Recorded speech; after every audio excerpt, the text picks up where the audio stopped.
Welcome to গিদা পাহাড়। কিছু বলার আগে একবার দৃশ্যটা দেখুন, পায়ের নিচে মাটি নেই। এখান থেকে এই যে পা পিছলালে পুরো নিচে।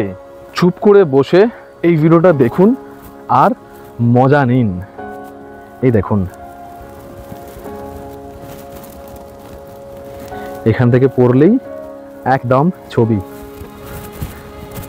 চল চল চল, কি হলো?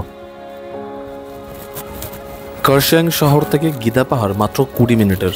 আপনারা জানলে বোধহয় খুশি হবেন, কারণ গিদা পাহাড়ের সাথে বাঙালির ইতিহাসের কানেকশন কিন্তু বেশ পুরনো। সমগ্র বাঙালি জাতির ইমোশন নেতাজি সুভাষচন্দ্র বসুর সাথে কিন্তু একদম ডিরেক্ট কানেকশন রয়েছে। নেতাজি সুভাষচন্দ্র বসু 1936 সালের ডিসেম্বর মাস থেকে প্রায় 6 মাসের জন্য এইখানেই গৃহবন্দী ছিলেন। খ্যাত জায়গা, খ্যাত।